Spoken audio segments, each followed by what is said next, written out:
Okay, hello. I am Tom Sidener, and this is... I'm Rick Stokes. And this is What Did We Just Play? And what we just played was the Warhammer Quest adventure card game. And we just completed the first mission. So I played the Way Watcher, which is an elf ranger, and Richard played... Warrior Priest.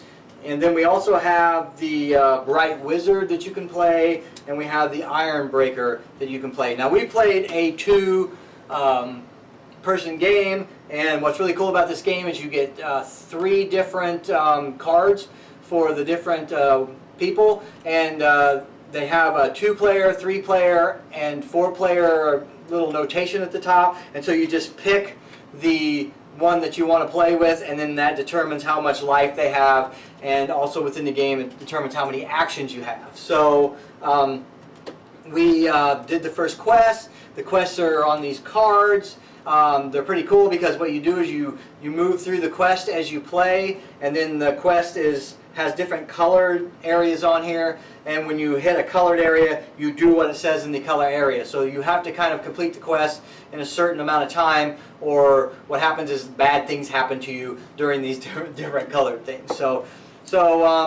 it is kind of almost like, feels like almost a dungeon crawl game, and it reminded me a lot of the Lord of the Rings card game that's out there, because you're going to locations and you're having to explore at those locations to get past them and go on to other locations, and you have different enemies that will advance on you and fight against you, and then they advance on different people, kind of like the Lord of the Rings. So it reminded me a lot about that. So Richard, what did you like about the game? I liked about the game was there's advancement. I like games that have a lot of advancement. So any type of game where you can improve your character's abilities or skills, I really like that, and that's one of the things I did like about this game. Yeah, one of the things about this game is once you complete a quest. Now, the way this game works is it comes with a quest pack, and in this quest here, there's 5 different quests that you go through.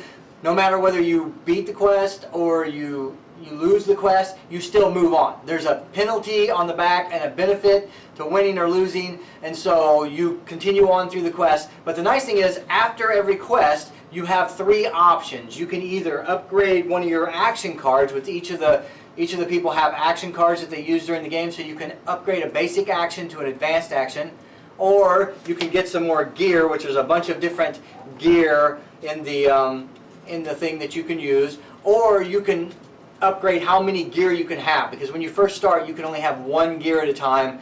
If you upgrade that, you can have 2 gear for the next one and 3 gear for the next one, and so on and so forth. But you can only pick 2, so you do have to make a little bit of a decision when you go to the advancement. One of the other things I really liked about this game was that it actually encourages interaction between the players, because a lot of games like this, especially card-type dungeon crawl games, you're essentially playing by yourself as a solitary game, and you don't interact with other players. This game actually forces you to interact with other players a lot more. Yeah, the thing about this game is each character has 4 basic action cards. Now, each basic action card is the same, so you have an explorer, an attack, an aid, and a rest.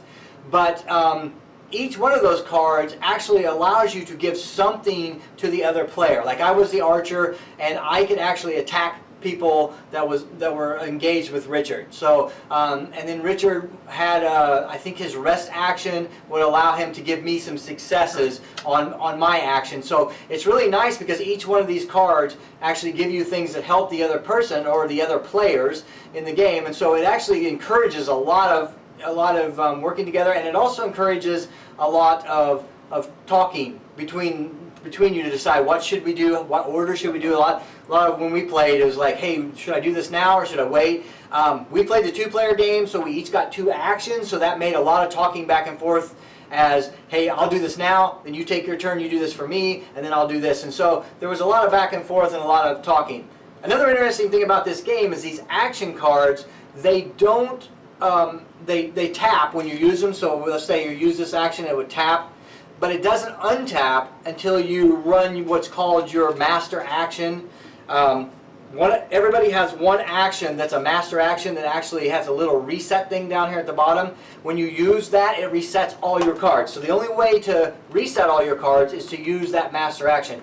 So, and one cool thing is it's different for all the characters. So my master action was attack, so every time I attacked I got to reset, but Richard's was, I think, was rest. Yeah. So every time he rested, he reset all his cards. So you had to make some pretty interesting decisions about what I want to do. I really, during the game, I wanted to explore. I felt like most of the time I was like, I want to explore, but I couldn't explore every turn because unless I attacked, I couldn't explore. So that was a really interesting part of the game.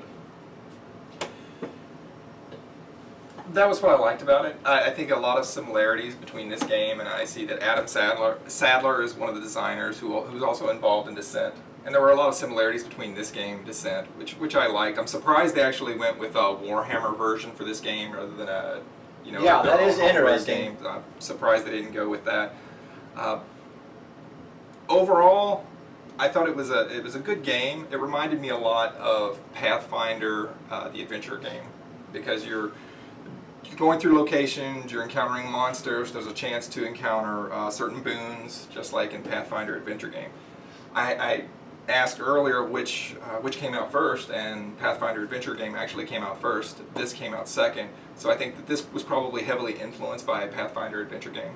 Yeah, the thing for me is I like the Pathfinder Adventure game, but I like playing it by myself. I always feel really disjointed in that game when I play with other players. Like if I'm playing with Richard in the group, I always feel like I'm doing my own thing and they're helping me a little, like, because you can do the gyms, but I don't really feel like there's a lot of interaction. This game actually feels like a lot more interaction than the adventure card game. One other thing I want to say to what Richard said is, one thing I noticed is when you look at the monsters, if you notice, this is a direct thing from Descent. You have white monsters and red monsters, and so that really reminded me of Descent, the way they did that. So you've got your basic monsters and then your advanced monsters, and that's a throwback to the way Descent does their monsters with the red and the thing. Another interesting thing about this game was the dice rolling. I found the dice rolling to be very frustrating, because when I play Descent, the one thing I don't like about Descent is the dice rolling. I am the worst dice roller in the world. I roll so many blue X's in Descent that it's not even funny, and it almost drives me insane. But the dice rolling in this game, I never felt like the dice were against me. I felt like you had a pretty good chance. The white dice have no blanks, which is great, and I think the bulk. So you only have like a couple misses on the white dice. I think this is the only miss, and this is a thing that protects you from attacks. The monsters, when they attack, they have a couple misses, so I felt like every once in a while the monsters would miss me, and that was good. It's very interesting how this works, because monsters that are engaged with you, when you try to take an action, when you try to do something, they roll to attack you. So it's almost like, hey, I'm going to do this explore, and this monster is chasing me, trying to hit me while I'm doing it. So that's kind of interesting too. So when you do an action in this game, you roll these white dice, and whatever successes you get on the white dice, that pertains to your action. So there's 4 different actions. There's explore, there's rest, there's aid, and there's attack. So if you roll successes on explore, then you get to add tokens to the explore track. If you roll successes on a rest, then you get to recover wounds. If you roll successes on attack, you get to put damage on creatures. And if you roll successes on a aid, you get to produce these little tokens that give successes to the other people that you're playing with. So let's say I'm going to try to do an explore action, and I have 2 monsters engaged with me. I would roll my 2 dice for my explore action, but I would also have to roll the 2 dice for my monsters that are in front of me. So if I rolled those and I received one of these claws here, then that monster would hit me even though I got successes on my explore. So I move forward on the explore, but I'm taking damage because the monsters are hitting me. And that was a very, very, very unique part of the game that I thought. I always felt like, oh, I want to do this, but I'm taking a chance. So yeah, a lot of games you have the players have an action round, and then the enemy has an action round. In this, the enemies do have an action round, but they also act every time you act. So it's like if you want to do something that doesn't require you to attack, you can still do it, but you're going to get hit, or there's a chance that you'll get hit every time you try to do it. So I did like that. I'm seriously trying to think of something that I didn't like about the game. I really did like the game. I think maybe probably the only thing I didn't like about the game is just the normal fiddly stuff that you have with games of this type, because you've got cards.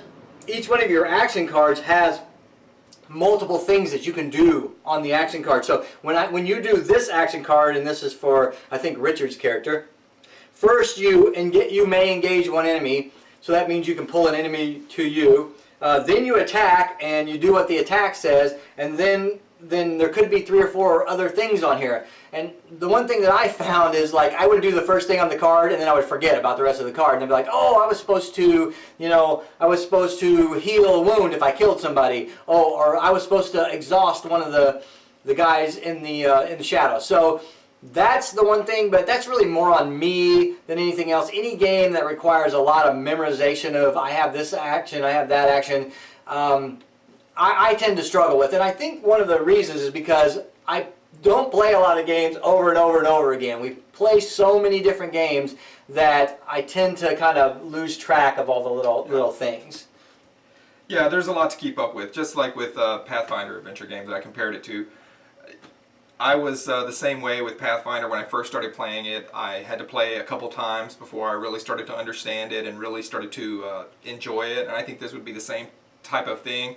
Generally, anytime you play a game, the first time you play, you're really playing to learn the game and kind of get a sense of what the game's all about. You really have to play it another time to actually draw a good opinion on it. So, kind of still out there on this one. Yeah, I agree, and we will admit that we made a couple mistakes through our playing. I mean, we made one mistake that actually made the game a little easier for us, but we also made one mistake that made the game a little harder for us. For the mistake that we made that made it easier is when we spawned our enemies, we spawned them into the shadows, which we were actually supposed to be spawning them onto ourselves, but they actually engage you at the end of during the enemy phase anyway, so that was kind of a minor thing because they ended up down on us anyway. The one thing that we did that made it harder on us is at one point Richard had 4 enemies on him at one time, and 3 is the maximum enemies that you can have on you at one time. So we did kind of make a couple mistakes on the rules, but those things actually kind of balanced each other out, I think. We did win the first quest, but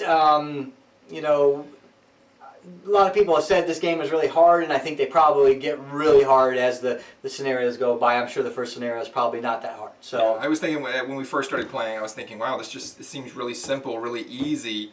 But then toward the end, my character was almost dead. So it's a good thing we were able to win when we did. It got right down to the wire. I think I kind of managed to keep my character fairly free of wounds, but Richard had the fighter and kind of the tank, and they were all on top of him. And it was right down to the wire with him. And if one of your characters dies, you lose the scenario. Now, like I said in the beginning, if you lose a scenario, you don't replay it. You just go on to the next one, and then there's some different cards that get added to the next scenario. We did win, so we got to add a special card to the next scenario that we might get that would give us a special weapon, because each one of the characters has its own special weapons. That's one thing that I kind of liked about it is they have their own special weapons, and so each character has 3 special cards that only pertain to them. And if you draw this card from the deck, then you get to take and pick one of those. So that's kind of nice too. So they did kind of incorporate something like that. So after only one play, what do you think? What would you give it for a rating on 1 to 10? On a 1 to 10, I would say 6 right now, but there's definitely the potential to improve. I like the game design. Like you said, there's a lot of fiddly things that go on that you would have to really play it a couple times to start to understand and pick up really fast. It's the kind of game that if you like a dungeon crawl, whether it's a board game or a card game like this is going to be something you'll enjoy. If you're more of a Eurogamer, you're probably not going to enjoy it so much. It's definitely more thematic than anything else. When you play a game like this, you really should be playing it for the adventure aspect of it, rather than to sit there and try to beat the game. You're really trying to get the experience out of it, and that's what this game was. It was a good adventuring experience. Yeah, for me, I would say I would give it an 8 out of 10. I really like the game and I love the theme. I am a huge fan of the Warhammer universe. One of my favorite games was Warhammer Invasion. I used to play that all the time. It was my magic killer. I played that instead of Magic, and I love that game. And the cards, the Skaven, and all the cards that were on that game, a lot of the pictures and artwork were on here. So that kind of made me want to play it in the first place. And then after playing it, I really enjoyed it. I also play a lot of solo games, and so this would be a great game to play solo. You would have to run 2 characters, but it would not be that hard, and so I think this would be a great game. So 8 out of 10 for me. So I think that's it. Anything else you'd like to add, Richard?